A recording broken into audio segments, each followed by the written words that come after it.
Sí, no? Vale. Sí, sí. Doncs comencem. Bon vespre a totes. Avui comencem el cicle d'implicacions que diem, dedicat a l'exposició de la Daniela.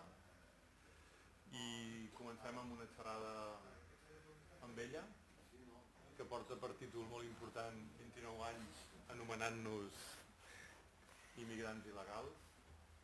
I és l'oportunitat per conèixer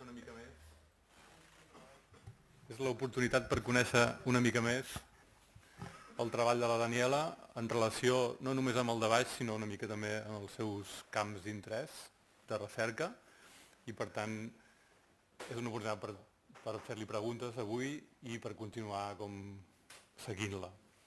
Sapigueu que el cicle, cada exposició tindrà 3 accions. Avui és la primera. Dijous precisament n'hi ha una altra fora del Santa Mònica, a l'Espacio de l'Immigrante, que serà una conversa entre la Daniela i el Jorge Luis Marzo, una conversa també al voltant del seu treball, del que planteja l'exposició de baix, també en un lloc doncs, ple d'acció política, si es pot dir així, i que és obert a tothom, l'únic que ens hem de desplaçar. Si ho veieu al programa, l'adreça és el passatge Bernardí Martorell 2, Entresòl. És un lloc petit, per tant pot ser que de seguida estiguem plens. I la tercera acció que hi ha dedicada a la Daniela és una visita lliure que fa en Babu Cham, un actor de Mataró, d'origen senegalès, que farà una interpretació subjectiva de l'exposició amb una voluntat de sumar mirades totalment potser antagòniques, crítiques, no? Conflictives al que presenta ella. Cada exposició del cicle tindrà sempre aquest model d'accions que s'anirà com repetint en funció també dels treballs de cada artista. Doncs jo només dir-vos que gràcies per venir, Daniela, gràcies per encara aguantar, i aprofitem l'ocasió per fer-li preguntes, sí, o per obrir el fòrum. Merci. Hola. Nada, bueno, gracias por venir. Un poco la idea de la charla no es tanto, voy a mostrar creo que 2 proyectos de arte, pero más voy a sacar un poco el archivo de investigación que tengo. Algún material es para proyectos, algún otro para escribir artículos de investigación, etcétera, sobre temas de control migratorio. La charla se llama 29 años llamándonos inmigrantes ilegales, porque en el año 85 es el año que se hace la primera ley de extranjería, digamos donde comienza todo el funcionamiento actual del control migratorio. Una cosa importante que como es un poco largo, si me preguntan mientras voy hablando, mejor, ¿vale? Así no dejamos las preguntas para el final. Y es que es un poco raro porque estoy acá así como... Vale.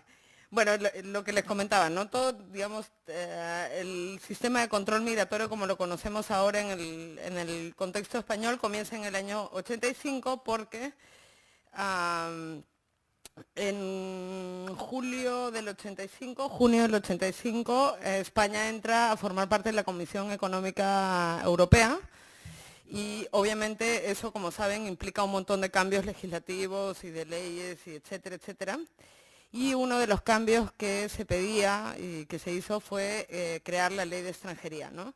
Como pueden ver, esta es una portada de La Vanguardia de mayo, creo que es, del 85, ¿verdad? No, diciembre del 85.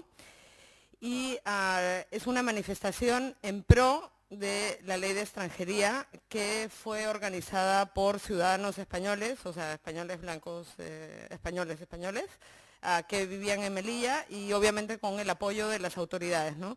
Una cosa curiosa con el tema de la ley de extranjería es que la hace el PSOE, no el PP, como cualquiera se podría imaginar. Y es bien interesante el cartel porque dice por la Constitución y los derechos humanos, sí a la ley de extranjería, ¿no? Y bueno, conforme vayamos viendo, vamos a ver cómo van apareciendo de manera constante el tema de los derechos humanos en todo lo que tiene que ver políticas de control de la población migrante. O sea, siempre se habla de los derechos humanos alrededor de esto, ¿no? Como respuesta, la población, sobre todo marroquí, bueno, musulmana de de Melilla en concreto, que era donde había más debate con el tema, organizó manifestaciones. Obviamente a ellos no se les daba permiso para hacerlas, entonces obviamente había represión policial, como pueden ver en esta noticia. Incluso había un señor que era, bueno, de origen marroquí, que estaba en el PSOE y escribió un artículo en contra de la ley de extranjería y lo corrieron del PSOE directamente. Y luego ya empiezan a aparecer, una vez aprobada la ley, empiezan a aparecer estas noticias. Porque ¿qué es lo que pasaba? No era que no habían extranjeros viviendo en España, sino que ya habían, pero de pronto se crea la ley y se ilegaliza a toda esta gente. Entonces ya todos pasan a ser automáticamente inmigrantes ilegales si no pasabas por el trámite. Y la ley, como viene siendo hasta ahora, y en ese momento lo hicieron súper exigente con temas de antecedentes penales que son súper difíciles de sacar, temas de contratos de trabajo, etcétera, etcétera, ¿no? Y empiezan a aparecer este tipo de noticias y con este tipo de terminologías de la avalancha de extranjeros que piden legalizar su situación, colapsan las comisarías de Barcelona. O por ejemplo, el 24 del presente mes finaliza el plazo para que se normalice la situación de los trabajadores africanos y después todos los siguientes quedaban ilegales automáticamente. O Barcelona, 24 horas el interpedie para legalizarse, porque había de golpe mucha gente que tenía que hacer ese trámite. Y luego empiezan a aparecer las expulsiones, 11 extranjeros expulsados ayer desde Barcelona. Y esto es del año del 88.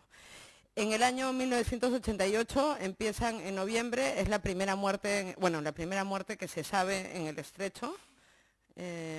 O bueno, por ejemplo, esta también, ¿no? La aplicación de la ley de extranjería ya ha motivado en Cataluña más de 217 expulsiones, ¿no? Entonces ya, van 29 años que este sistema viene funcionando así, con deportaciones, muertes en el Estrecho, etcétera. Y bueno, por ejemplo, estas noticias de las muertes en el Estrecho no hay mucha información en los medios de esos años, pero sí hay conteo desde ahora hasta ahí, ¿no? Por ejemplo, que se supone que solamente en las costas españolas desde el 88 hasta ahora han muerto más de 20.000 personas, que eso es la información que tiene la policía de los cuerpos que han sido encontrados. Después hay como varias cifras, después hay otra cifra que dice 20.000 en toda las fronteras de la Unión Europea, otras que 40.000, etcétera, porque no hay ningún tipo de órgano, ni el Estado español, ni la Unión Europea, ni ninguno, que luego les voy a explicar un poco más de eso, que esté haciendo algún tipo de investigación sobre las muertes que se dan en las zonas de frontera, ¿no? Y lo curioso es que eso, van desde 1988 más de 20.000 muertes, y como que son muertes que siguen ahí y que está clarísimo que antes del 88 no pasaban esas cosas, entonces la ley de extranjería es la que produce esto, ¿no? Esto es parte de un proyecto que hicimos junto con José Quiroga hace unos años, y es una lista que encontramos de 15.518 casos de personas migrantes muertas en zonas de fronteras. La cosa y alrededor de lo que fue el proyecto, que no lo voy a contar mucho ahora, pero la cosa que más nos llamó la atención es que en esta lista, que era una recopilación que había hecho United Against Racism, que es una organización holandesa, creo, pero son 4 matados que que recopilan este tipo de información, y la recopilan sobre todo en los medios porque la policía no tiene organizado toda esta información. La cosa que más nos chocó era que casi todos estaban sin nombre, ¿no? Eran NN, no name. Y en cierto modo son desaparecidos tanto para la sociedad como para sus familiares, ¿no? Porque muchas veces cuando la policía encuentra estos cadáveres no se le avisan a los familiares. Inclusive, por ejemplo, en el caso del Tarajal, y después voy a contar también en el caso de Lampedusa cómo fue ese tema, pero en el caso del Tarajal, del asesinato de los 14 migrantes que están abajo, hay una parte en la exposición abajo que menciona esto, a pesar de que hubo una mano directa del Estado, los familiares no se enteraron por el Estado español ni por el Estado marroquí, sino fue la parroquia San Carlos Borromeo de Madrid que avisó a los familiares, ¿no? Y bueno, y en relación, lo que comentaba, ¿no? No hay ningún tipo de organismo, ni ONG, ni nadie que esté haciendo un conteo de estas muertes, y bueno, va viendo como este goteo de noticias de una patera con 65, una no sé qué con tanto, ¿no? Otro momento clave en las políticas de control migratorio es la Directiva de Retorno del año 2008, que es cuando comienza, digamos, la crisis ya así fuerte. y esta directiva de retorno lo que plantea es como agilizar o ponerse en marcha con mucho más agresividad todas las políticas de control, detención, deportación de personas migrantes, y aparte también se hacen muchas variaciones en las leyes, como por ejemplo dificultar el acceso a las renovaciones del permiso de residencia. Entonces, por ejemplo, es mucho más exigente. Bueno, y después han ido cambiando también así con los años, ¿no? Desde cosas como que así estés casado con un español, te piden un contrato de trabajo o certificar que tienes los medios para vivir acá. Entonces, en cierto modo, el matrimonio ya no sirve mucho porque igual tienes que tener un contrato de trabajo, ¿no? O que el contrato de trabajo es absolutamente vinculante al permiso de residencia. Entonces, si tú vivías acá hace 8 años y pierdes el contrato de trabajo, ya no puedes renovar y entonces te quedas ilegalizado y eres sujeto deportable, digamos, ¿no? Y esta directiva causó bastante como revuelo. De hecho, Evo Morales escribió una carta a la Unión Europea, digamos, comentando sobre este tema. Bueno, esto de acá es una de las cosas que también se pone en la directiva de retorno es el tema del tiempo de internamiento, un centro de internamiento de extranjeros, y es que se pone un límite, o sea, la Unión Europea da un máximo de detención por 18 meses, o sea, antes de ser deportado, y si la policía, porque eso es bien curioso, lo de la detención, centro de internamiento de extranjeros, si la policía, es todo como situaciones excepcionales, ¿vale? Tú no tienes tu permiso de residencia, ¿vale? Y si la policía considera que hay riesgo de fuga y que no te vas a volver tú solo, entonces eres sujeto como que te tienen que detener en el centro de internamiento de extranjeros para evitar que te fugues, ¿no? Entonces, el tiempo de detención en un centro de internamiento de extranjeros, el marco que da la Unión Europea es de 18 meses como máximo, que es bastante, hasta que seas deportado o puesto en libertad, y de ese marco grande, digamos, cada Estado aplica lo que le parece. En el caso, por ejemplo, de España son 2 meses, en el caso de Italia son 18, en el caso de Francia son 18, y Grecia, ahora, bueno, no sé, me imagino que va a cambiar la situación, pero hasta hace poco estaban haciendo un cambio, como un truco legislativo, para que sea indefinido el tiempo de detención. Entonces, poder tener pues 1 año, 2 años una persona detenida, como pasa, por ejemplo, en Estados Unidos, que es así, o sea, en Estados Unidos hay migrantes que se pasan 3 años en un centro de internamiento de extranjeros apelando a su caso para no ser deportados, ¿no? Este mapa que ven acá lo hizo Migre Europe, que es una organización bastante potente de Francia. Todos los puntos rojos que ven son centros de internamiento de extranjeros desde donde se van a hacer deportaciones, en concreto. Ven que está lleno. Y después los otros son espacios de detención de migrantes, donde se puede tener a migrantes por temas de papeles.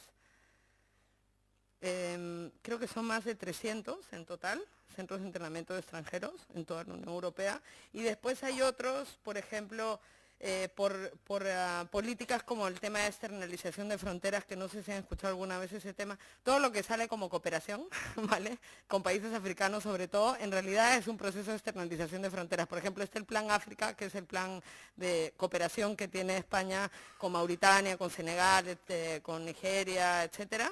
Y en realidad lo que hace el Plan África es como darles unas migajas de dinero para que apliquen las políticas de control migratorio en las fronteras externas, o sea, para que Senegal mismo, Mauritania mismo, digamos, ya controlen a los migrantes desde ahí para que vengan, y lo más fuerte es que también hay como una especie de tratos que se hacen para aceptar deportados de otros países. Entonces, por ejemplo, si va a haber un vuelo a Mali, pero a Mali no se puede deportar porque en Mali hay un conflicto armado, etcétera, entonces Senegal ha hecho un contrato con España para aceptar a deportados de Mali, entonces de pronto te encuentras con gente de Mali que está siendo deportada a Senegal, y que España directamente, lo que está haciendo España o la Unión Europea es pagarle a Senegal para que acepte a estos deportados. Y de hecho en el libro Paremos los vuelos, que hizo la campaña por el cierre de los CIES, y uno de los autores es Eduardo Romero, que ha investigado un montón este tema, y él, bueno, tiene información, entrevistas de gente que ha ido en esos vuelos y que ha visto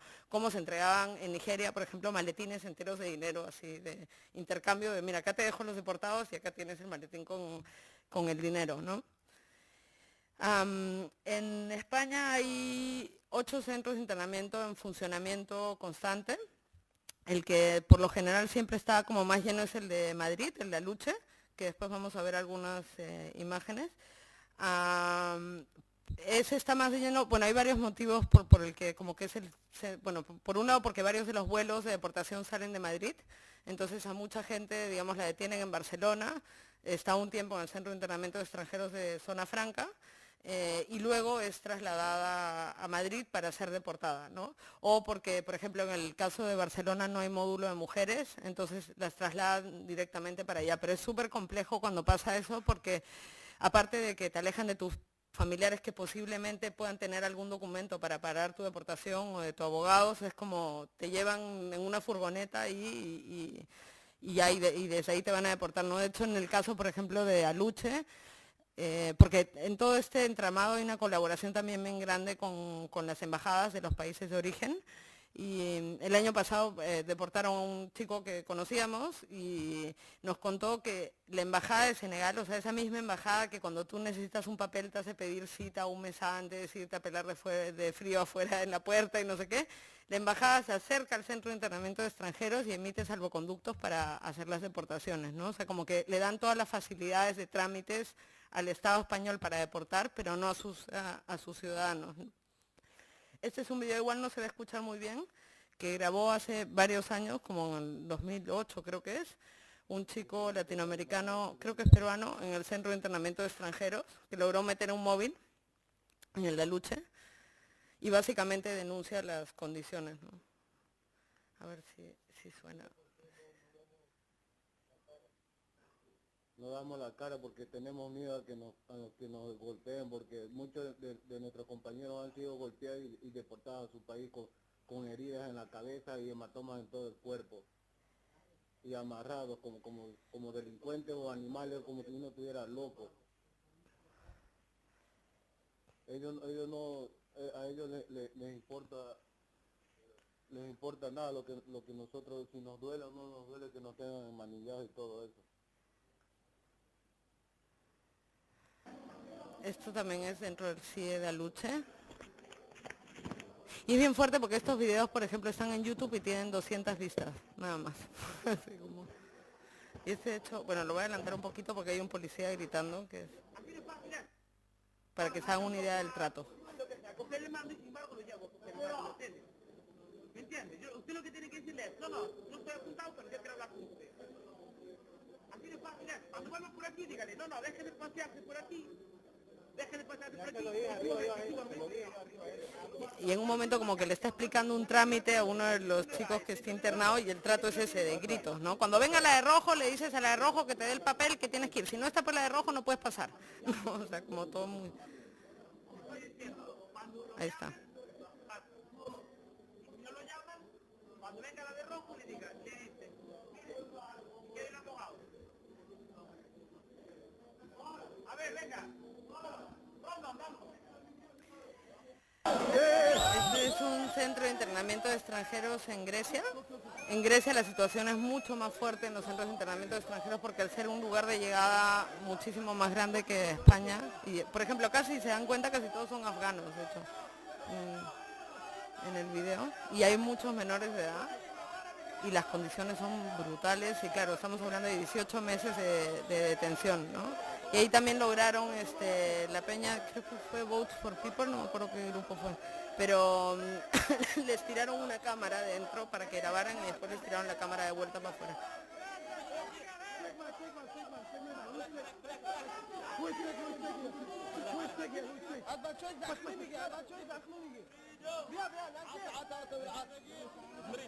Bueno, después, sí, No Border Camp fue los que grabaron, gente bastante. Y este es otro video que grabaron adentro, en el módulo de mujeres y niños.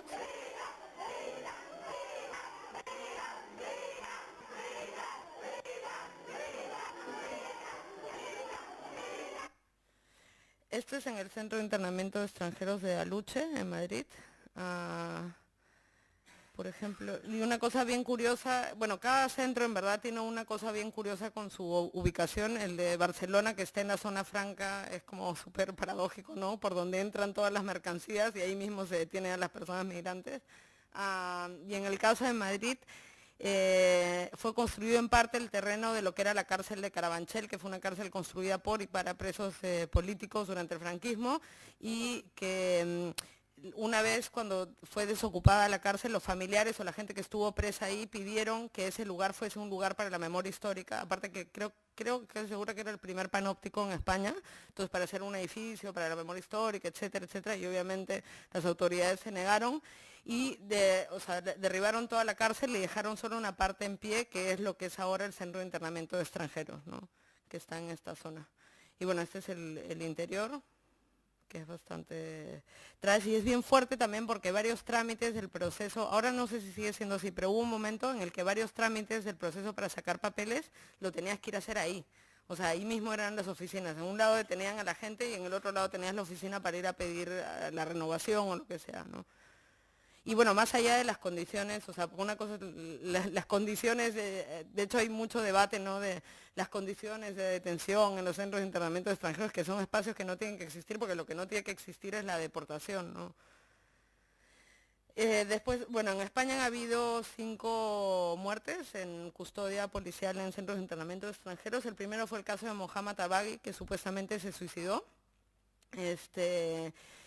Por ejemplo, en el caso de Mohamed nunca salió en ningún medio grande, ni en La Vanguardia, ni en El País, ni nada por el estilo, todo en medios pequeños. Después Jonathan Sisa Lima también supuestamente se suicidó en el centro de internamiento de extranjeros en Barcelona, y a los padres no los dejaron ver el cadáver, que fue como una cosa bastante como compleja, y este caso tampoco salió en los medios.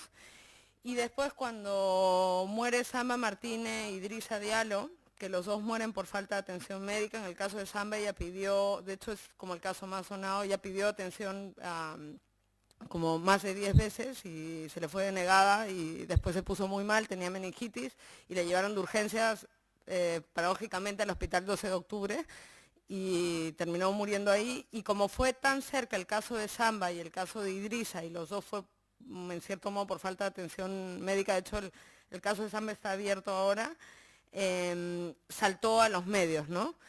¿Y cuál fue la estrategia del gobierno? Fue a decir, bueno, vamos a hacer una normativa. Y fue muy curioso que, por ejemplo, el periódico, haciéndose como los muy guays, hicieron como una encuesta de que si le parecía a la gente que tendría que haber una normativa o no para el centro, como si fueran a mejorar las condiciones de la gente. Es que por más limpio que esté el centro, a la gente ahí igual le van a deportar, y una deportación siempre va a ser violenta, ¿no?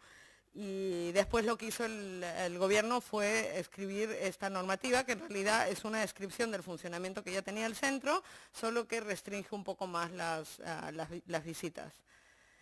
Por ejemplo, el caso de Idrissa Diallo, ahora hay una gente que está trabajando un documental porque fue un caso ahí como un poco complejo, de hecho no se sabe ni siquiera si los familiares saben o no saben que ha muerto. Y la última muerte fue la de Alik Manukyan. Ese también supuestamente fue un suicidio. Y bueno, y de ahí voy a pasar a contarles cómo es un proceso de deportación. Hay 2 tipos de deportación, hay la deportación individual y la deportación masiva. En la deportación individual, como que tienes más posibilidades de poner resistencia porque vas en un vuelo comercial, entonces un espacio semipúblico, y porque no está pactado con el piloto que se dé una deportación. Entonces puede ser que el piloto decida que no quiere, porque el piloto en cierto modo es el soberano en la nave. Entonces la policía no lo puede mandar y obligarle a llevar a un deportado. Entonces, si una persona deportada pone resistencia, y sobre todo si las personas que están alrededor también colaboran y llaman al piloto y no sé qué, puede ser que el piloto decida no llevarte, ¿no? Entonces ya entre los internos siempre se sabe todas las estrategias y las técnicas para poner resistencia, que básicamente son gritar, no querer sentarte y pedir a la gente que te ayude, que le avisen al piloto, ¿no? Pero después les voy a contar la masiva, porque ahí en la masiva han hecho todo para que esto ya no se pueda dar, ¿no? De hecho, yo alguna vez conocí a un chico que había evitado ser deportado 3 veces, había puesto resistencia, es más, lo detuvieron aquí, estaba en el CIE de Barcelona, puso resistencia una vez iba a ser deportado a Bolivia. puso resistencia una vez aquí, después se le llevaron a Madrid y puso 2 veces resistencia allá, y obviamente porque después te pegan horrible la policía, ¿no? Porque aparte les haces perder dinero y todo el tema, ¿no? Porque el pasaje está comprado el pasaje para los policías y todo esto, ¿no? Entonces, por ejemplo, este es un video que está grabado desde una de las ventanas en el aeropuerto, y es creo que el viaje era Ecuador o Bolivia, no estoy muy segura. Ecuador creo que era. Y ven cómo el señor está pone las piernas ahí abajo para que no lo deporten. Y al final al menos hasta donde se ve no lo suben. Pero ven cómo le tapan la boca. Y es bien fuerte ver los pies de arriba, que la gente se está subiendo tranquilamente al avión.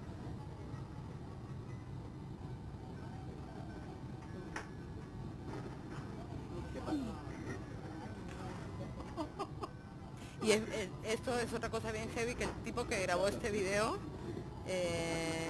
lo puso como que, mira qué gracioso lo que he visto en el aeropuerto en Madrid. Y de hecho, bueno, se estaba riendo cuando... Este es ya dentro de un avión en un vuelo de Air France a Túnez, creo. Voilà. Voilà la France, regardez la France. Regardez comment on expulse les gens. C'est pas un chien, oh. Regardez. Y en cierto modo eso, en el avión, o sea, depende del piloto, ¿no? De hecho,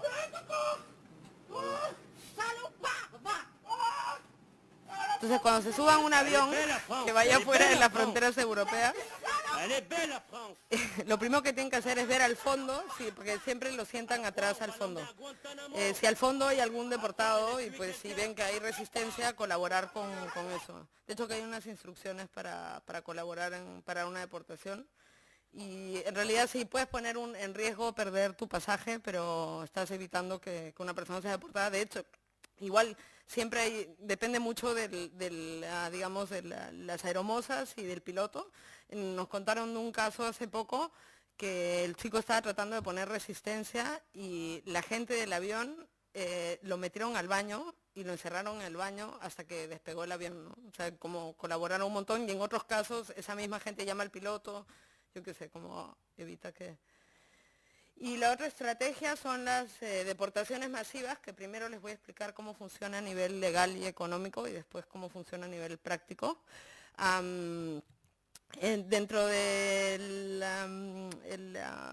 la directiva de retorno se crea obviamente el fondo de retorno, que es el dinero de la Unión Europea que está destinado para todo el proceso de detención, deportación de personas. La cara pública de este fondo es una campaña de retorno voluntario que seguro alguien la vio, ¿no? Que eran inmigrantes tristes diciendo que, bueno, si quieres regresarte a tu país, España te paga no sé qué, y aparte una de las cosas que decían era que te capitalizaban el paro, o sea que si tenías paro te lo daban de golpe, ¿no? Esto tuvo así como una reacción también así medio xenófoba, diciendo como, mucha gente decía como, es que ahora, claro, viene la crisis y estos se van, y aparte se van con el paro, así, capitalizados, no sé qué, nada. Y entonces este es dinero de la Unión Europea y cada estado decide cómo hace la campaña, cuánto gasta en qué o en tanto. Pero el fondo de retorno tiene el retorno voluntario, el retorno capitalizado y el retorno forzado. O sea, las deportaciones tanto individuales como masivas dentro del mismo, digamos, paquete económico. Y revisando los presupuestos del Estado español del 2008-2013, porque son programas que se hacen así tipo 2008, 2013, 2014, 2020, ¿no? Que son estas fechas que tiene la Unión Europea. Ahora viene el Horizon 2020, entonces varias de estas cosas entran dentro de esos calendarios. Y bueno, revisando los presupuestos del Ministerio del Interior, es bastante curioso ver que este es el Fondo Europeo para el Retorno, ¿vale? El programa anual, lo que se han gastado en el 2012, entonces tienen gastos en dietas de funcionario con misión de escolta de extranjeros en retorno forzoso, 2 millones de euros. Coste de manutención de extranjeros internados en CIES en trámite de retorno, casi 4 millones de euros.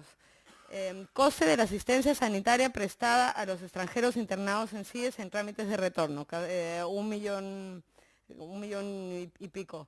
Programas de retorno voluntario asistido con especial atención a personas vulnerables, 7 millones.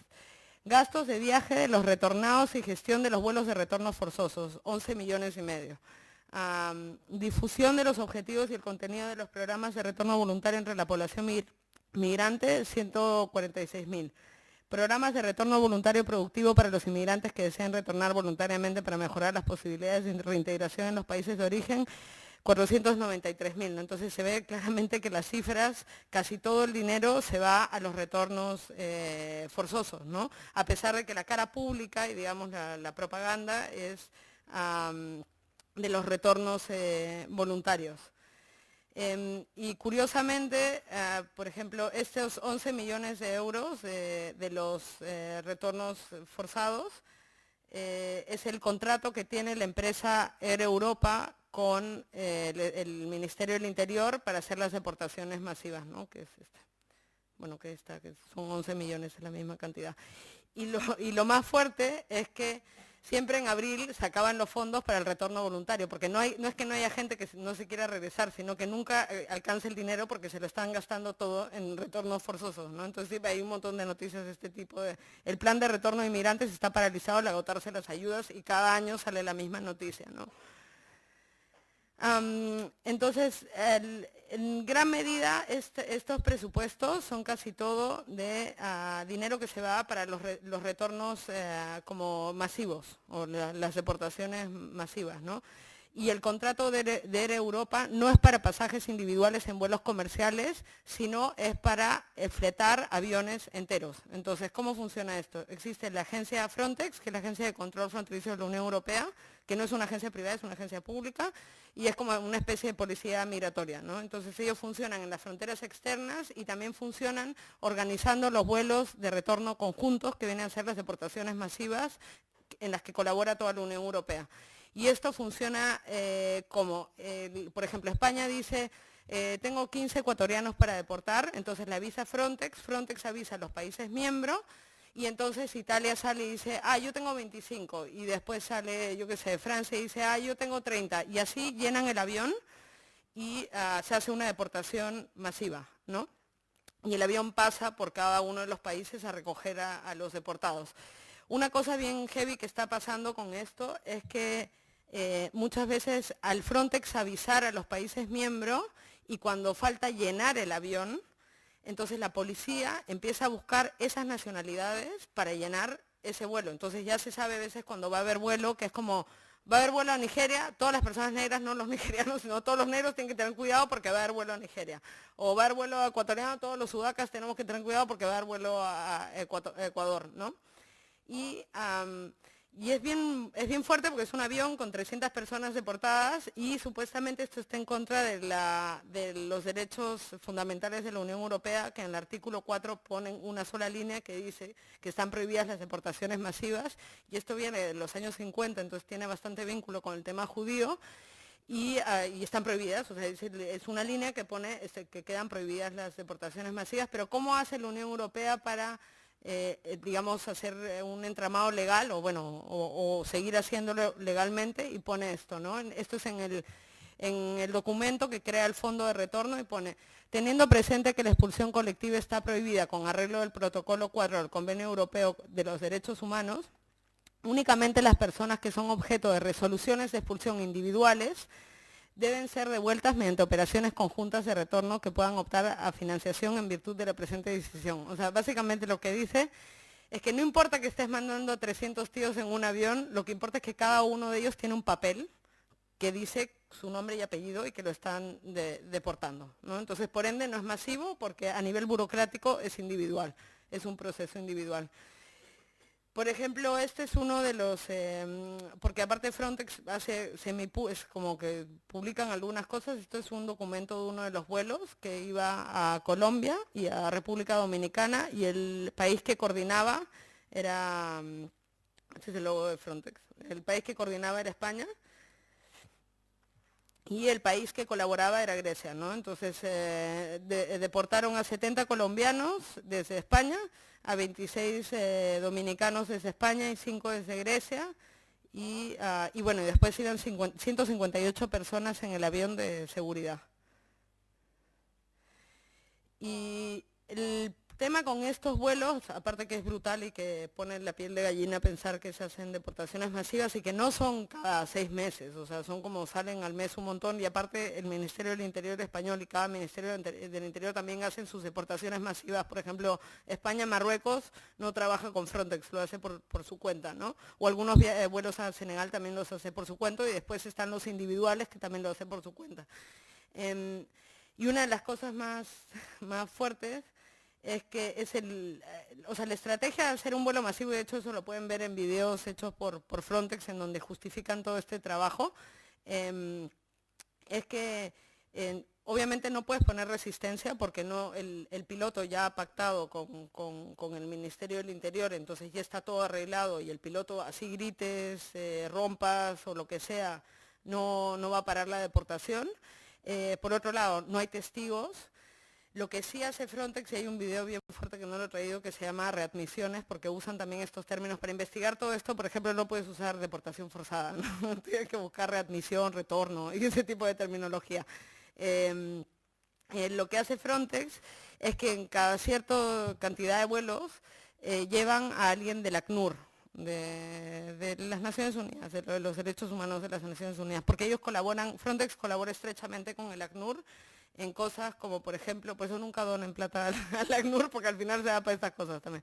Por ejemplo, ellos, de las entrevistas que hacen a los solicitantes de asilo, el ACNUR, mucha información de esa termina yendo para Frontex, que al final les sirve para sistemas de control fronterizo y para saber por dónde está entrando la gente y qué rutas se están haciendo. Y en el caso de los vuelos, ellos son los garantes de los derechos humanos dentro de los vuelos, ¿no? Pero claro, como ahora vamos a ver el nivel de violencia que está legalizado, y como ya está legalizado que sean vuelos masivos, pues entonces el ACNUR no denuncia nada porque al final todo es legal, entonces no pasa nada, ¿no? Este es un documento que se hizo en el año 2007 por la Policía Nacional, y esto, al igual que la respuesta del reglamento de los centros de internamiento de extranjeros a la muerte de Samba Martínez Idrissa Diallo, es una respuesta a la muerte de Osamuyiak Pitaye, un chico nigeriano que fue asesinado por la policía en un vuelo de Iberia mientras era deportado. Todas las personas que han muerto en vuelos de deportación, todas han muerto por asfixia, porque, bueno, los policías no pueden ir armados, pero siempre es como que estás tratando de poner resistencia, y lo que hacen normalmente es como agarrarte acá y empujarte, entonces normalmente la gente le da un paro cardíaco y se muere, y ha muerto mucha peña. En España no tanto, pero por ejemplo en Inglaterra han muerto bastante. Y bueno, este chico murió en el proceso de deportación en un vuelo comercial, y la respuesta fue hacer una normativa de actuación en las repatriaciones en traslado de detenidos por vía aérea o marítima, debemos hacer un protocolo de funcionamiento, ¿no? Que siempre es la respuesta que dan a todo este tipo de cosas, que es igual una descripción de las cosas que ya se venían haciendo, y es bastante violento, ¿no? Esos son algunos de los elementos que pueden llevar en un vuelo la policía: lazos de seguridad, útiles para cortar lazos, prendas o monos de vestir para aquellos expulsados que lo necesiten, o sea, para los que pongan resistencia, prendas o dispositivos de cabeza para la autoprotección de los repatriados que se manifiesten con violencia o de forma perturbadora, que sea de características materiales y técnicas que le impidan que se autolesione, que en realidad no es que se autolesione, sino es para callarte la boca, o cinturones y prendas inmovilizadoras homologadas, cintas reforzadas a utilizar de forma excepcional en los casos y modos de empleo que autorice el jefe operativo.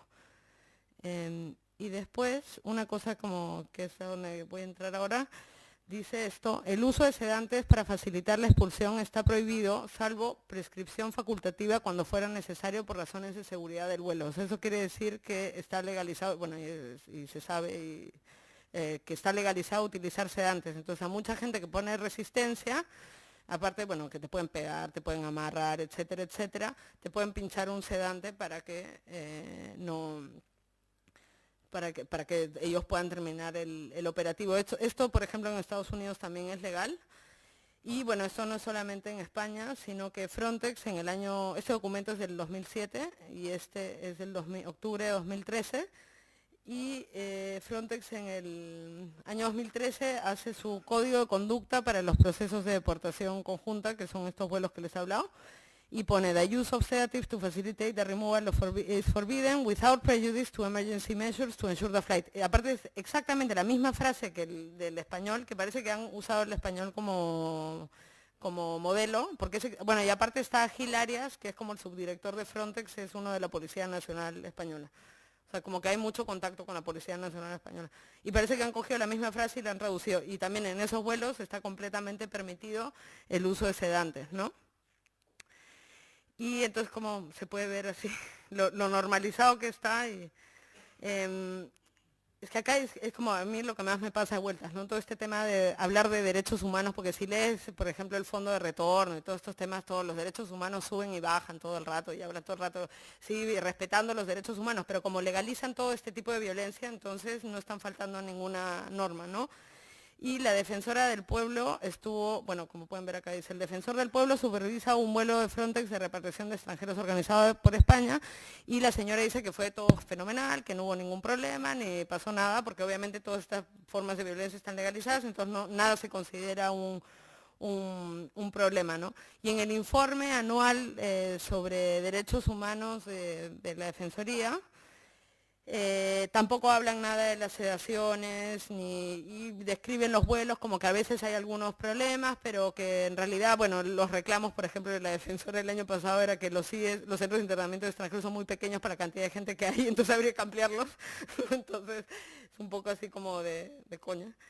Y una de las cosas que vi en el informe fue esta foto, que obviamente la defensora no hace, bueno, primero que pueden ver que está el logo de Europa acá atrás. Y lo otro es que ella pone como esta foto diciendo como, ya hay un maletín un maletín médico, entonces para si está todo muy bien, porque hay un maletín médico. El maletín médico está lleno de jeringuillas, como pueden ver, y lleno de Valium por todo sitio. Hay un montón de Valium. Y bueno, y lo de Europa, ¿no? Y obviamente no hay ningún tipo de mención al tema de las sedaciones forzadas ni nada por el estilo. Bueno, esta es una noticia de... Y ahora sí les voy a poner un proyecto de arte. Hay una noticia sobre Estados Unidos de gente que fue deportada de manera sedada. Y a raíz de eso, hace varios años hice este video, que se los pongo ahí. A ver.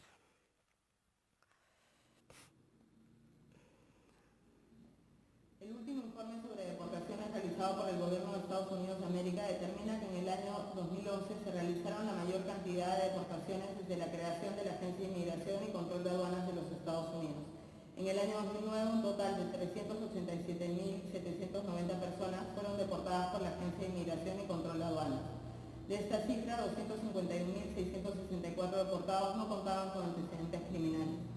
Ese mismo año, 1.188 ciudadanos peruanos fueron deportados, de los cuales 813 no contaban con antecedentes criminales.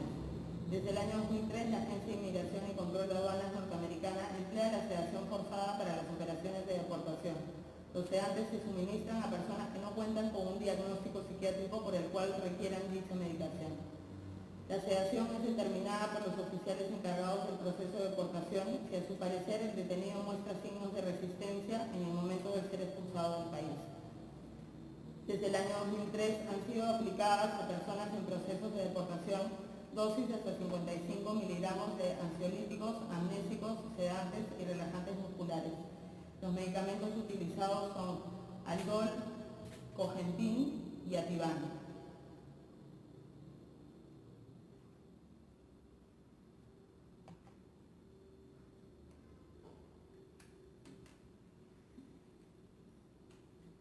Tratado de Libre Comercio entre Perú y Estados Unidos, suscrito el 12 de abril de 2006, aprobado por el Congreso mediante resolución legislativa 28766. Fue puesto en ejecución mediante Decreto Supremo 009-2009, publicado en el Diario Oficial del Peruano el 17 de enero de 2009, fecha de entrada en vigor el 1 de febrero de 2009. Cada parte otorgará trato nacional a las mercancías de otra parte, de conformidad con el artículo 3 del Acuerdo General sobre Aranceles Aduaneros y Comercio de 1994, incluidas sus notas interpretativas.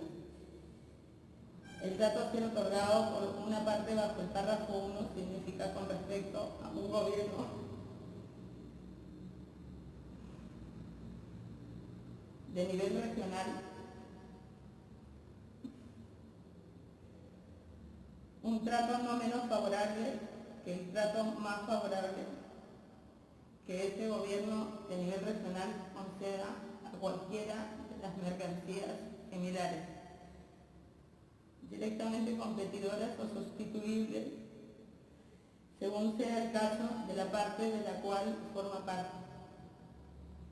Salvo disposición en contrario, en este acuerdo, ninguna parte podrá incrementar ningún arancel aduanero existente. Bueno, sigo porque de ahí sigo leyendo zombies. Adoptar ningún arancel. Pero una de las cosas que pensaba cuando hacía este video, y que fue lo que me hizo así como súper heavy en la cabeza, era como, porque no te duermen, sino que te atontan.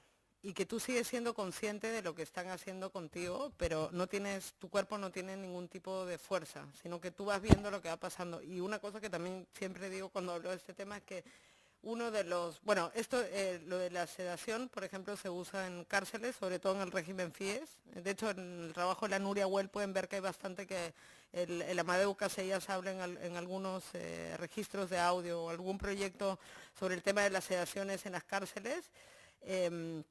Y otro momento donde se ha usado son en los vuelos de la muerte en Argentina, que a la gente antes de tirarla al mar la sedaban un poco para que no pusiera, pero estaban conscientes igual antes de que los tiraran, ¿no? Eso es como, si tienen alguna pregunta pueden hacerla para no hablar así. Eso es como las deportaciones hacia afuera. Digamos hacia fuera de la Unión Europea, pero después hay otro sistema que se aplica a los solicitantes de asilo, que son las deportaciones internas. Desde hace, creo que desde 2005 hay un acuerdo europeo que se llama Dublín. Bueno, hay uno creo del 2003, después 2005, no me acuerdo bien las fechas. Pero bueno, es un acuerdo sobre el tema de los solicitantes de asilo y básicamente lo que dice es que un solicitante de asilo tiene que pedir el asilo en el primer país de la Unión Europea donde ponga el pie. Si, por ejemplo, entraste por Grecia y la policía te cogió en Grecia y te cogieron ahí va a ser donde vas a tener que pedir tu asilo, no en Suecia, en Austria, en Alemania o ninguno de estos sitios, ¿no? Si entraste por España y se te ocurrió pensar en pedir el asilo acá y después se demora un montón y no sé qué, y después se te ocurre ir a Suecia, o bueno, a Suecia también lo incluyen el Dublín, o a Austria o Alemania, no lo vas a poder hacer porque ya ya empezaste el procedimiento acá y digamos la policía ya tiene tu data, ¿no? De hecho, esta es una página de un documento que le dan a las personas solicitantes de asilo, explicándoles este tema de las deportaciones, porque mucha gente obviamente, por ejemplo, entra por Grecia, lo coge la policía, le pilla los datos y después se quieren ir a Suecia porque es mucho más fácil en Suecia o en Austria pedir asilo. Y cuando los cogen en Austria o en Suecia o donde sea, los mandan de vuelta a Grecia para que terminen el procedimiento ahí. Entonces son como unas deportaciones internas, ¿no? Y este es un documento donde les explican que te pueden deportar a otro país de la Unión Europea, ¿no? Y por ejemplo, este es un documento en donde son las respuestas a los requerimientos dirigidos a España por otros estados para la toma a cargo y readmisión de solicitantes de protección internacional. O sea, es como los países que le han pedido a España deportar a solicitantes de asilo a España, ¿no? Entonces, Alemania se aceptaron 436 solicitudes, fueron denegadas 70 y traslados, o sea, deportaciones internas, hubieron 67. Austria, 36, 6, 9. Bélgica, 203 solicitudes aceptadas, 33 denegadas, 66 deportaciones. Y así como continúa, ¿no? Y este es un tema así como bien peliagudo, porque con todo esto, o sea, el sistema de control, porque también acá figura mucho las empresas, porque lucran un montón con todos los sistemas de control de migrantes, tanto aeropuertos, zonas fronterizas, etcétera. Y esta empresa, Steria, la que ven acá, fue la que le propuso a la Unión Europea, porque después les voy a explicar cómo funciona todo el sistema de lobbies y empresas y todo este tema. Bueno, Steria hizo un contrato, bueno, tiene varios contratos con la Unión Europea porque ellos desarrollaron el sistema Eurodac, que es este sistema que permite que si, por ejemplo, te cogieron en Grecia y pillaron tus huellas digitales, el Eurodac comparte todo eso con toda la policía de toda la Unión Europea y es como una data europea de huellas dactilares de personas solicitantes de asilo. Y, por ejemplo, esta es una protesta en Viena, donde hay un movimiento de refugiados súper fuerte pidiendo que les borren las huellas dactilares del Eurodac para poder por lo menos ser inmigrantes ilegales en otros países y no tener que estar sujetos a vivir en Grecia o en España, porque la situación es súper dura si estás pidiendo asilo, ¿no? Que pone, borren el Dublín II, que paren las deportaciones a Hungría en este caso, ¿no? Y este es bien interesante, que dice, Reis Dublín II, las fronteras están en nuestras huellas dactilares. Y una de las cosas que hace la gente para poder, digamos, quitarse de este sistema es quemarse o cortarse las huellas dactilares. Esto de acá es de un proyecto de un artista que es mi compañero, que se llama Firas Fejade, que es un artista palestino que es solicitante de asilo en España. Y de hecho hace poco le tomaron las huellas dactilares y a raíz de eso hizo este proyecto. Y, bueno, y lo que hizo fue borrarse las de un dedo. Y lo que ven es el proceso, ¿no? De la primera huella, la segunda y la tercera, que es donde está más borrado. Y después les muestro un cachito del video. Ay.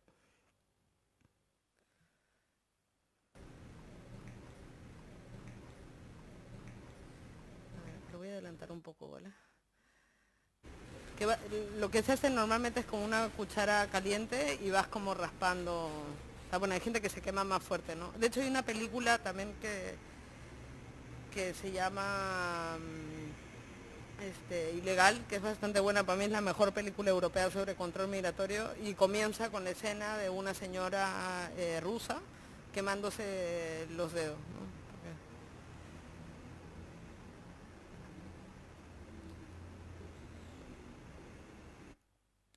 Otra vez la lista. Vale. ¿Se están aburriendo? Es que no quiero tirarlo. Voy a seguir hablando, ¿eh? ¿Hasta qué hora podemos estar?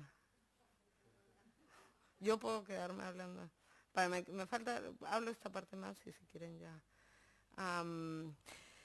Sí, volviendo un poco a lo de la lista y ahí para explicarles así como... esta foto fue tomada días después de la tragedia de Lampedusa, que es como llaman la muerte de las 300 personas migrantes en el barco, y ahí está, Barroso, el presidente de la Comisión Europea, Cecilia Malmström, que es la presidenta interior de la Unión Europea o algo así, no me acuerdo exactamente cómo es el nombre del cargo, la alcaldesa de Lampedusa, ¿no? Con todos los féretros, porque obviamente fue portada y de pronto estaban todos los políticos en Lampedusa y todo el mundo hablando del tema, ¿no?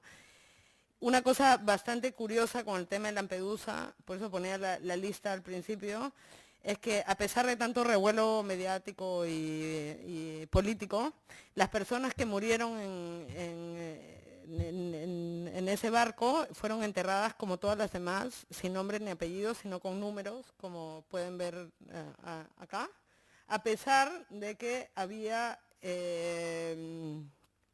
familiares, había gente que sabía, y a pesar de que era un caso así como tan grande, como que podrían haber hecho un poquito de esfuerzo y haber identificado a cierta gente para enterrarla con los nombres y apellidos, ¿no? Y una cosa curiosa, pues, vengo años investigando de todos estos temas, que pasó con Lampedusa, fue que claramente la Unión Europea, la Comisión Europea hizo como una jugada para aprovechar la tragedia bastante cínica, a mi parecer, que fue lanzar el Eurosur, que es un sistema de control migratorio que se viene desarrollando desde el año 2008.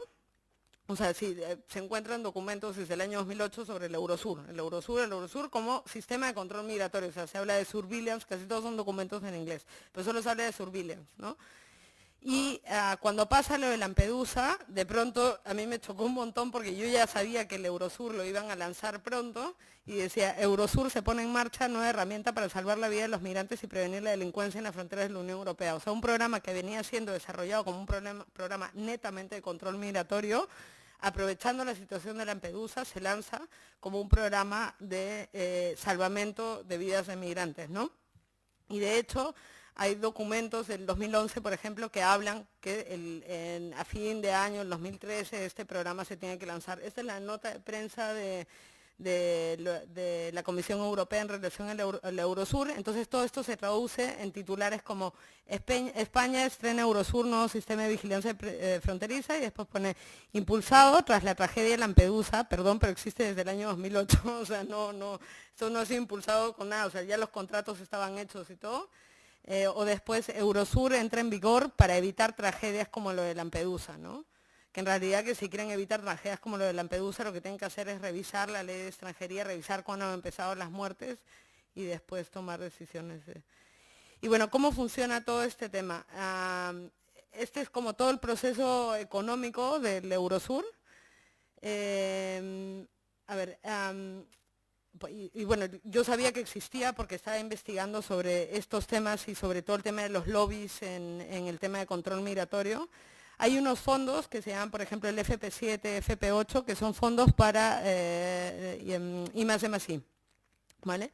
La mayor cantidad de esos fondos siempre van a sistemas de seguridad y todo ese tipo de cosas, claro, a arte, cultura, y eso va como nada al lado de todo esto. Entonces, ¿cómo funciona? Que empresas privadas de seguridad como Indra, Thales, EAS, G4S, Celex, etcétera, se juntan en grupos y mandan proyectos a estas becas de millones de euros al FP7, ¿no? Que es un programa de la Unión Europea con dinero público, obviamente, ¿no?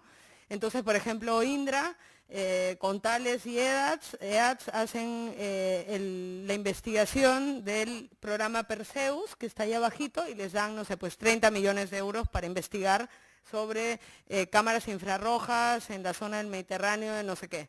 La empresa G4S y Celex se juntan y hacen talos, y que es para hacer, no sé, sistemas de huellas dactilares, de alguna cosa así, ¿no? Y todo esto obviamente es financiado directamente con dinero público, y después hay unos lobbies que son hechos por todas estas empresas que están en constante contacto con Frontex y con la Comisión Europea, o sea, hacen reuniones y eventos y cosas todo el tiempo. Y entonces el Eurosur, ese programa de control migratorio que lanzaba la Unión Europea luego como respuesta política a lo de Lampedusa, es la suma de todos esos proyectos pequeños. ¿Por qué? Porque la Unión Europea, para armar ese proyecto grandote como el Eurosur de control migratorio, o sea, van saliendo así como documentos que dicen, entonces como hemos dado una beca al proyecto Perseus, lo tenemos que usar como modelo para nuestro nuevo sistema de control migratorio, porque es la investigación que nosotros estamos financiando. Entonces, ¿cómo termina? Que las empresas les dan becas para hacer la investigación y luego las contratan a ellos porque son los únicos que han desarrollado el sistema de control de esa zona, entonces se sacan unos contratos brutales, ¿no? No sé qué es esto. Vale. No sé si quieren... ¿Sigo? ¿Sí? Sí, creo. Bueno, ya hablo del tema de integración y como esta es así como la parte así más dura, Unión Europea, etcétera, y después también otra cosa que he investigado bastante es todo el tema del discurso. En esta parte sí son más proyectos. El discurso sobre el tema de la integración de los inmigrantes, que es eso que se le exige no a los alemanes ni a los belgas, sino a los bolivianos y a los nigerianos, que curiosamente son los que tienen que probar que hablan el idioma, que están integrados, que tienen conocimiento sobre la cultura local, etcétera. Sin embargo, un alemán que quizás tiene mucho más diferencias culturales con un español que un peruano y un español, no se le exigen ese tipo de cosas. Y lo más fuerte, que aparte del discurso que es súper racista a nivel mediático, es que es vinculante a lo de los papeles, ¿no? Porque si no, por último, mira, que lo digan, pero el problema es que en muchos casos, como tienes que pasar por exámenes de integración, tanto para tener permiso de residencia como para obtener la nacionalidad, que es la única vía para tener los mismos derechos que el resto de los ciudadanos, ¿no? Esto es parte de un proyecto en relación a las políticas migratorias en el contexto catalán, porque el Parlamento catalán tiene como sus propias, hizo como sus propias, la ley de acogida, que es una especie que se llama de acogida, pero en realidad es una ley de extranjería, y ellos, la Generalitat tiene el poder de dar los informes de arraigo, o sea, el informe de que estás integrado en la sociedad, ¿no? Y obviamente dentro del contexto, pues el tema de la lengua fue bastante exigente comparado con con otras comunidades autónomas españolas. Y bueno, eso es parte de un proyecto que se llama Estado-Nación y es una clase de... Lo voy a adelantar un poco así vemos uno... A ver. Por ejemplo.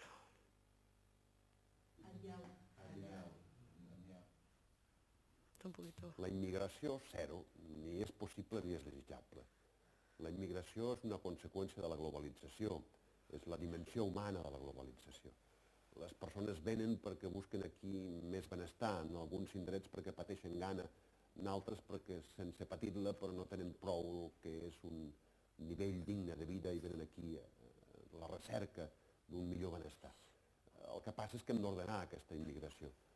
Catalunya és un país d'acollida, ens hem enriquit molt de la gent que ha vingut de fora, pero hem de ser capaços d'entender que no podem integrar a tothom, aquí no hi cap tothom. Es bien interesante porque el mensaje es al ciudadano, ¿no? Entonces te dicen como no, porque nosotros juntos, tú y yo, con los inmigrantes, tenemos que hacer esto, ¿no? Entonces no es un mensaje a los migrantes, ¿no? Ni siquiera. Integrar a tothom, però això és impossible.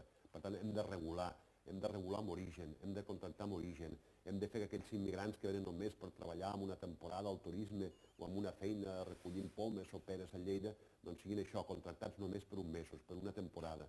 Hem de fer que els que venen s'integrin. Per integrar-se el coneixement de la llengua és fonamental, del català a Catalunya i del català i castellà a Catalunya i del castellà en el conjunt de l'estat espanyol.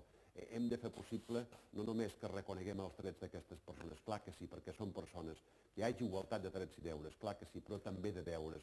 No es pot parlar només quan es parla d'immigració de drets, també deures, deures respecte a la comunitat d'acollida. I aquí som com som, tenim la cultura que tenim la llengua que tenim allò que és tan preuat, que és el respecte als drets de l'home i l'igualtat dona-home, i això s'ha de respectar a aquell que es vulgui integrar al nostre país. Hem d'ordenar aquesta immigració. Y bueno, básicamente lo que hicimos fue una clase de catalán en donde todos éramos migrantes y repetíamos estas frases de los políticos que están dirigidos al votante ciudadano, obviamente no a nosotros, y en donde se ve claramente lo contrario que es que te digan que te integres con ese tipo de palabras y con ese tipo de discursos, ¿no? Porque... Y como que esta normalización de hablar bueno, lo que siempre digo con este tema, ¿no? Que al migrante no se le ve como sujeto político, sino como objeto de las políticas, ¿no? Y aparte que somos propuesta para los ciudadanos, ¿no? En las elecciones, ¿acaso se le propone a los migrantes las políticas migratorias? No, se le propone a los ciudadanos, así sean los verdes y los más guays y los más de izquierdas, las propuestas se hacen a los ciudadanos que tienen el derecho a voto, no se le hace al migrante, porque si no estaríamos hablando de otro tipo de políticas migratorias, ¿no? Y bueno, entonces el video es un poco así, porque con el discurso de la integración como que se encubren un montón de cosas, como por ejemplo que somos incivilizados y que no merecemos estar acá, ¿no? Y aparte que también es completamente, o sea, como bastante subjetivo que un funcionario decida si estás o no integrado en la sociedad, ¿no? Y a mí, bueno, y con el tema del catalán en concreto, a mí me parecía como que era una falta de respeto, o sea, en cierto modo imponer la lengua a las personas migrantes me parecía una falta de respeto a la misma lengua y a la lucha que ha habido por esa lengua, ¿no? O sea, como respetar y querer una lengua no es solamente hacer que más gente la hable, sino también tratarla con cariño, ¿no? Y el imponerse a la gente y que haya gente que está yendo a clases de catalán para pasar el examen de integración, para poder tener los papeles, es bastante patético, ¿no? Y que a la vez a un alemán o a un belga o a un italiano no se lo pidan y se lo pidan pues a peña que está en una situación mucho más vulnerable a nivel de derechos, ¿no? O sea, es aprovecharse de eso y utilizando un discurso de cohesión social. ¿De qué me estás hablando de cohesión social si al otro no se lo estás exigiendo? Y en ese mismo proyecto hicimos también una parte escrita, en donde, bueno, ese lo hice yo, que copié toda la normativa que explica todo este tema de la lengua. y bueno, y de cómo obtener estos, el permiso de residencia, cómo hacer el arraigo, cómo hacer, por ejemplo, que eso no está tan visible en el proyecto, pero también cuando tú quieres reagrupar a tu familia, tienes que tener una vivienda en condiciones antes de que tu familia llegue, o sea, tú tienes que venir alquilando un piso con una habitación más si tienes un hijo, y por ejemplo, si tú ese piso lo compartes, si va a venir tu hijo y tu, no sé, tu marido a vivir acá, y hay otro, no sé, tu primo viviendo en ese piso, tiene que haber un baño más, ¿no? Por los derechos del menor, ¿no? Que es como una locura, como todas las trabas. Pero bueno, en todo caso este proyecto se centraba más en el tema de la lengua. Y después también hicimos ejercicios de copiar noticias como esta, de Amorós, que es de Esquerra Republicana, que se supone que es un poco guay, pero bueno. Dice, el gobierno rebaja mínimos poco serios el requisito del catalán para los inmigrantes, incumpliendo la ley de acogida, ¿no? Es como que no, se les tiene que exigir más y que sea un examen y que sea difícil y que... etcétera. Y después este es como la versión de España. No, este no, ese video no lo voy a mostrar ahora. Porque después también con este tema de la integración hice un proyecto que se llama Estado-Nación Parte 2 y es en relación al acceso a la ciudadanía, que la única vía es el pasaporte, porque si no antes, o sea, yo por ejemplo hace 8 años estoy acá y el permiso de residencia pues al principio era renovar cada 1 año, después cada 2, después cada 3, y en verdad es que a veces no lo puedes renovar y te quedas sin papeles, y aparte que obviamente estás 8 años acá, no puedes votar, hay un montón yo no puedo salir más de 6 meses del país sin volver, porque si no pierdo mi permiso de residencia, que para obtenerlo es todo un tema, y ahora hace unos años salió un examen de integración al momento de dar la nacionalidad, ¿no? Y curiosamente esta normativa fue puesta el día 13 de octubre, la publicaron un día después de la flamante celebración de la fiesta nacional el 12 de octubre, y bueno, y ese es un proyecto que hice alrededor de esto, que es un manual para superar el test de integración en la sociedad española, y en verdad es como, no es tanto como, lo puedes aprobar con el manual, pero también como las preguntas dependen un poco de lo que le salga de los cojones al juez, porque depende de él, de lo que te quiera preguntar. En realidad es más para superarlo a nivel mental, como para poder llevarlo, porque es un proceso, o sea, si te toca un juez pesado, en general todo el proceso es bastante difícil, porque tienes que certificar, o sea, tienes que estar constantemente probándole a la policía que eres una buena persona, que tienes dinero, que no sé qué, y es bastante humillante todo ese proceso después de tantos años de haber estado viviendo acá, ¿no? Y después bueno, depende si hablas o no la lengua, también exámenes de lengua, etcétera. Y entonces lo que hice en este proyecto fue un poco darle la vuelta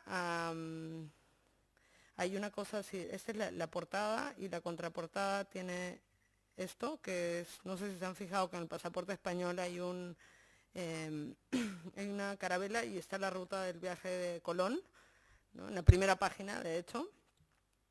Y aparte, obviamente, muchas de las preguntas que te hacen en el examen de la nacionalidad son como que se celebra el 12 de octubre, o cosas que tengan que ver con Cristóbal Colón, o temas de las fronteras también, ¿no? Entonces, la idea del manual es que le di la vuelta al sentido de todas esas preguntas, entonces encuentras la información pero explicada de otra manera, ¿no? Y entonces, por ejemplo, está la parte de las fronteras que te lo preguntan eso, ¿no? Entonces a la frontera, bueno, con Portugal, con Francia, etc., que hay como libertad de movimiento, etcétera. Y después cuando entra a Marruecos sale la Bahía de Melilla, bueno, todas las cosas que pasan ahí, las concertinas, la empresa Mora Salazar, que es la empresa que se forra haciendo concertinas. Después, bueno, esto de hecho es parte del proyecto que está abajo, el tema de cómo el diario El País, en el 2005, cuando fueron asesinados 5 migrantes en la frontera con balazos directamente, hizo una portada que decía: Bruselas alerta de que 30.000 africanos esperan para saltar a Ceuta y Melilla, y cuando vieron los asesinatos del Tarajal hace poco, es que es muy cachacán esto, sacaron la portada, pero una semana después exactamente lo mismo que en el año 2005, diciendo la misma cifra: 30.000 subsaharianos preparan el salto a Europa por Ceuta y Melilla, ¿no? Como justificando este tema. Y después, bueno, las fotos que también las encuentran debajo de los chicos que asesinaron, que son fotos que son públicas, pero que nunca han sido publicadas. O sea, son fotos que las puedes encontrar en internet, pero que los medios prefieren, al parecer, no usarlas. Y después, bueno, cosas como, por ejemplo, te preguntan por las comunidades autónomas, ¿no?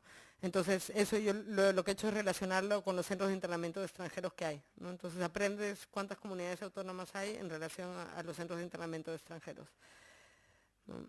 Y, bueno, Bueno, y después hay algunas cartas desde centros de internamiento de extranjeros, etcétera, más sobre el pasaporte, los países a los que pueden entrar los ciudadanos españoles, dice, de los 194 países reconocidos oficialmente, los poseedores de un pasaporte español pueden visitar 170 sin necesidad de visado. Y después, el Estado español exige visado para poder entrar en su territorio a los ciudadanos de 120 países de los 194. Lo que hay una cosa de las que digo, yo creo que, a pesar de que no me molan las fronteras para nada, creo que mucho de esto se solucionaría si se empezara a hablar de reciprocidad de visados, que el trato que recibimos, por ejemplo, y lo digo también por una cosa, que la libertad de movimiento crea dinero. O sea, si tú eres un estudiante yo qué sé, que está estudiando antropología y te quieres ir a Colombia a estudiar a los indígenas y después traer y hacer tu trabajo y presentarlo, eso está generando economía para ti. O eres un fotógrafo que se quiere ir a hacer fotos a Senegal y después traerlas y no sé qué, esa libertad de movimiento que tienes tú para entrar ahí y después salir acá y traer el trabajo, o tienes una empresa y tienes que ir a una reunión, o eres un artista y tienes que ir a una inauguración y no sé qué, todo eso es generador de economía, ¿no? Pero claro, generador de economía para los europeos, para los americanos y para los que tienen libertad de movimiento, ¿no? O sea, un señor senegales que tiene una empresa de turismo no puede venir así nomás a presentar su empresa de turismo a Madrid, porque si es una microempresa seguro no le van a dar el visado, ¿no? Y después eso lo presenté en el Reina Sofía, entonces pensando que era un contexto donde iba a haber más gente española, hice como un contratest, como las preguntas que muchas veces uno no se hace, que son: ¿por qué se celebra la fiesta nacional el 12 de octubre? ¿Cuántos monumentos dedicados a Cristóbal Colón existen en España? ¿A quién está dedicado el monumento ubicado en Extremadura que muestra la cabeza de una persona indígena americana bajo su pie? ¿Cómo afectaron las reformas borbónicas a las colonias españolas? ¿Cuál es la primera imagen que aparece en el interior del pasaporte español? ¿Los hijos de padres extranjeros nacidos en España tienen derecho automático a la nacionalidad española? Que no, porque así nazcas acá no lo tienes. ¿En qué año España impuso la primera ley de extranjería? ¿Qué partido político gobernaba en ese momento? ¿Qué es una operación de retorno conjunto? ¿Cuál es el periodo de detención en un centro de internamiento de extranjeros? ¿Qué empresas españolas cuentan con un contrato con el Estado español para llevar a cabo los procesos de deportación? Y bueno, y después se preguntaba también si era español o europeo. Y después hicimos también un video con las clases,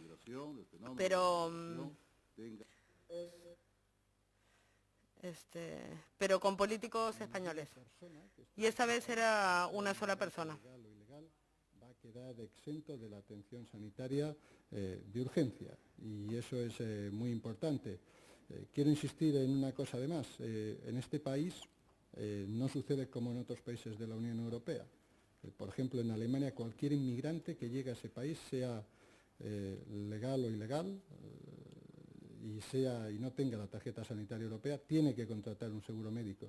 En este caso, pues no es así en este país, ¿no? Los inmigrantes legales... Si mañana los matan en el país de al lado, también hay que matarlos. A la sanidad, a la educación y al conjunto de todos los derechos de los que gozamos el resto de españoles. Por lo tanto, mire, yo creo que hay que intentar ir homologando las políticas comunitarias en todos los aspectos, en materia de inmigración, y España tiene que dejar de ser el paraíso de la inmigración ilegal.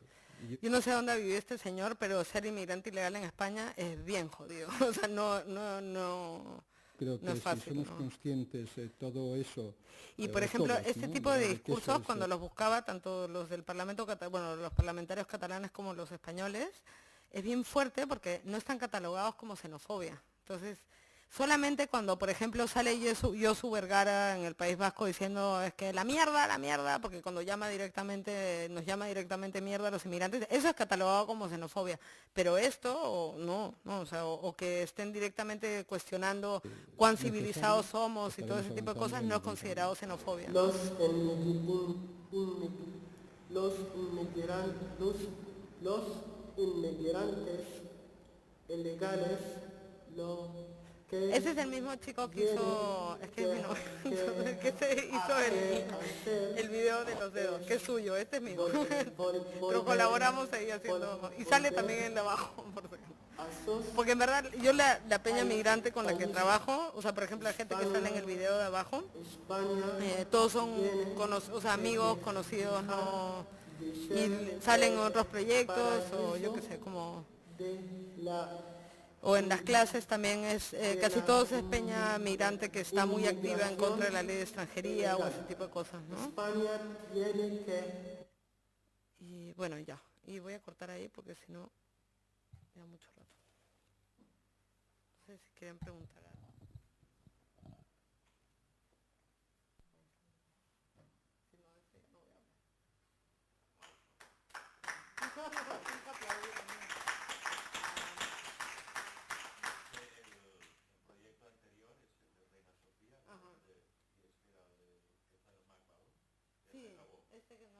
Sí, ahora creo que se acabó, que no lo he contado, pero igual les dejo este que no sé si lo han visto. Y al último, ya lo he visto.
Vamos, todo de lado.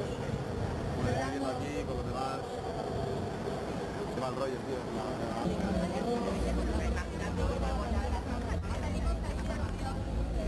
Oye, la cosa está mal, ¿eh? ¿Sabe qué están haciendo ellos? Es fuerte que la gente menor te decía gracias. Y los mayores era como, ay, me estás insultando.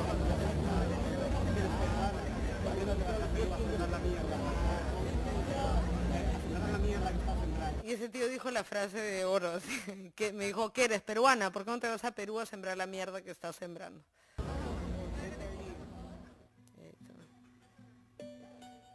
Les decía que me venía a arrodillar ante ellos, como estaba bueno, ahora vas a ver, porque, espérate, por eso, que ese es está en la base del monumento a Colón, y que como ellos estaban celebrando el 12 de octubre y yo soy peruana, entonces me venía a arrodillar ante ellos como salvo, bueno, si hay alguna representación mía en el monumento a Colón, ese es el tío que está arrodillado ante el español ahí, ¿no? Y bueno, sobre ese monumento tengo varios, bueno, en general sobre el tema de monumentos coloniales, tengo varias cosas. Creo que ahora lo vamos a mostrar.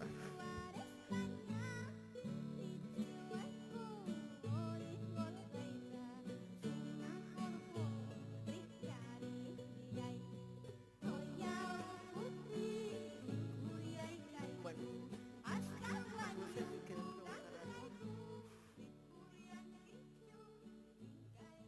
¿No? ¿Mm?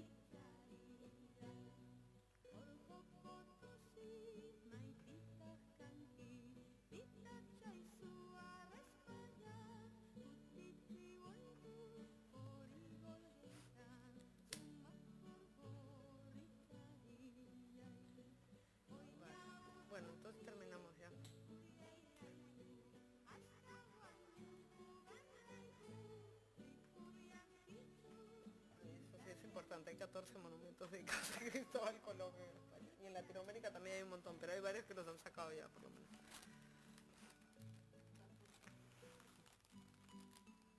Pero y una de las cosas que digo, no es solamente como que el monumento está ahí, sino que celebrar el 12 de octubre y que el monumento a Colón sea un referente en la ciudad de Barcelona y que de pronto vas al metro, compras el ticket en la máquina de Indra, que aparte te la vende, el ticket te lo vende una de las empresas porque son las mismas empresas que hacen seguridad en el metro, las que hacen seguridad en la frontera.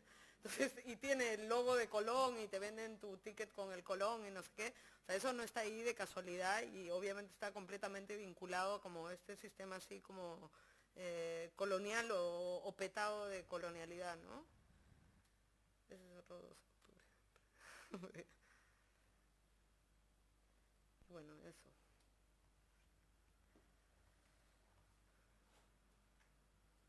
Ya está, ya. Sí. Ya se pueden ir. Sí, no me quieren preguntar nada.